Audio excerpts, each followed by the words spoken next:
हैं बेलारूस की एम्बेसी से अदर कंट्रीज़ के लिए। पूरे 28 कंट्रीज़ की एम्बेसीज आपके लिए खुल गई हैं। अगर देखें पाकिस्तान से बंदा मूव होता है यूएई के अंदर, तो वो यूएई से अप्लाई करता है, तो बनिस्बत पाकिस्तान इंडिया उसके लिए अपॉइंटमेंट के और बाकी चीज़ों के चांसेस बढ़ जाते हैं, चेंज हो जाते हैं। याद रखिएगा कि किसी भी कंट्री में अगर आप अप्लाई करते हैं तो आपके प्रॉपर डॉक्यूमेंट अगर होंगे तो वो कंट्री आपको डेफिनेट वीज़ा देती है।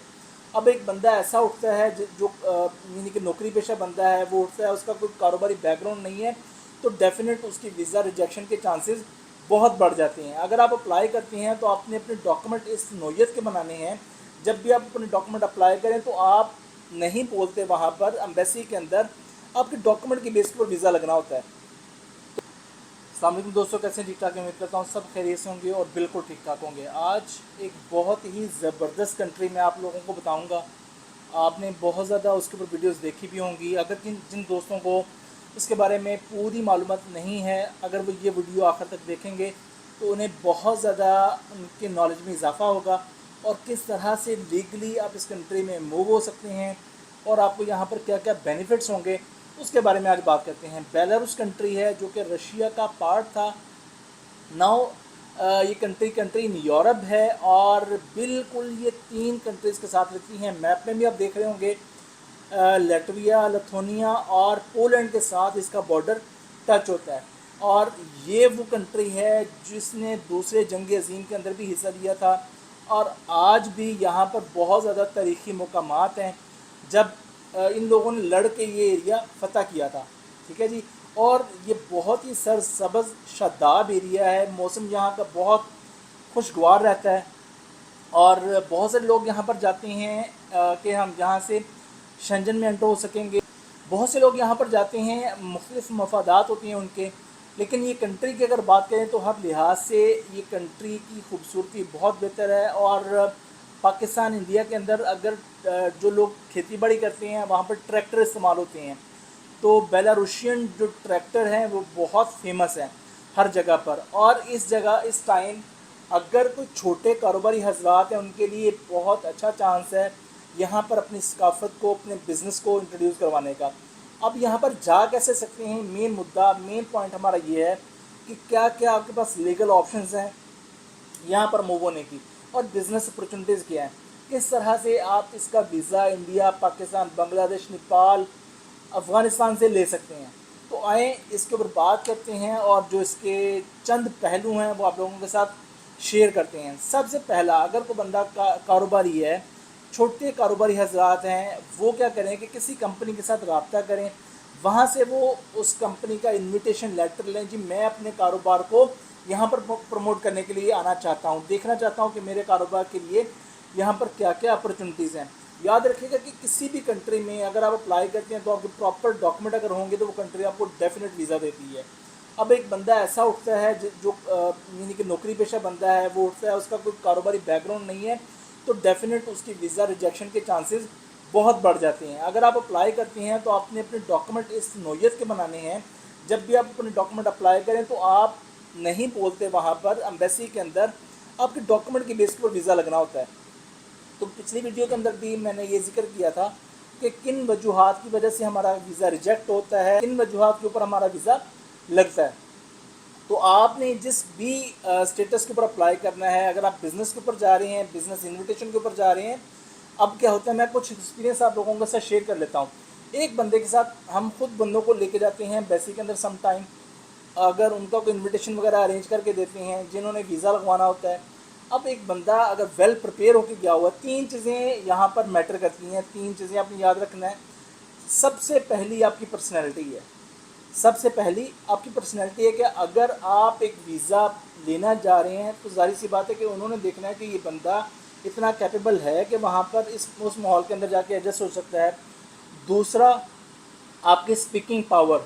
अगर जिसके लिए भी जा रहे हैं तो आप वहाँ पर बहुत लंबे चौड़े सवाल नहीं होते, एम्बेसीज के अंदर 8-10 सवाल होते हैं, तो आप उसकी 2-3-4 दिन अगर प्रैक्टिस करेंगे तो होप सो जो एम्बेसडर आगे होगा तो उसका कॉन्फिडेंस आपके ऊपर बनेगा, वो डिसीजन लेने में उसके लिए आसानी होगी।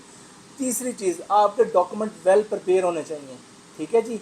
ये 3 चीज़ें अगर आप कर लेते हैं तो आप किसी भी कैटेगरी के ऊपर वीज़ा अप्लाई करते हैं तो 100% आपका वीज़ा लगता है। होता क्या है कि हम अब जो डॉक्यूमेंट लगे होते हैं उसकी हमें नो हाउ नहीं होती, इसी छोटी छोटी वजूहात के ऊपर हमारा वीज़ा रिजेक्ट होता है। ठीक है जी।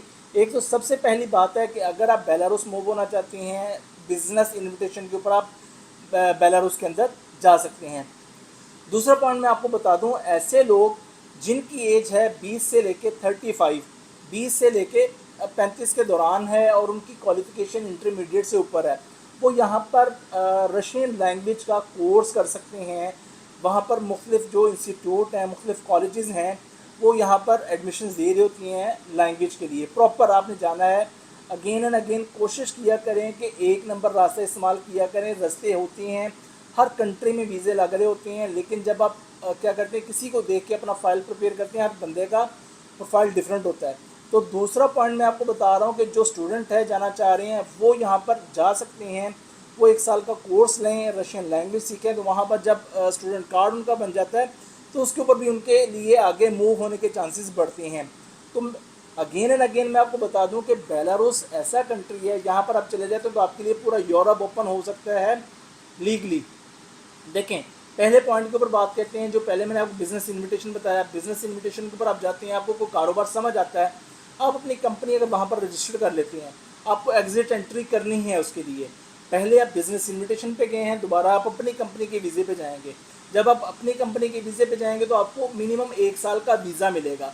जब आपको 1 साल का वीज़ा मिलता है तो आपको TRC कार्ड वहाँ का मिल जाता है, टेम्परेरी रेजिडेंस कार्ड मिल जाता है, या आपको वीज़ा मिल जाता है।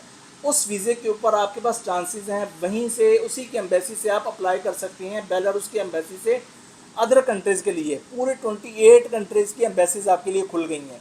अगर देखें, पाकिस्तान से बंदा मूव होता है UAE के अंदर, तो वो UAE से अप्लाई करता है, तो बनिस्बत पाकिस्तान इंडिया उसके लिए अपॉइंटमेंट के और बाकी चीज़ों के चांसेस बढ़ जाते हैं, चेंज हो जाते हैं।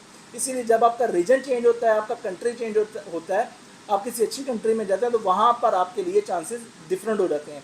तो सबसे पहला मुद्दा यहाँ पर क्या होता है कि लोगों के पास वर्क परमिट भी आ जाते हैं, उन्हें अपॉइंटमेंट नहीं मिलती, या रिजेक्शन की रेशो ज़्यादा होती है।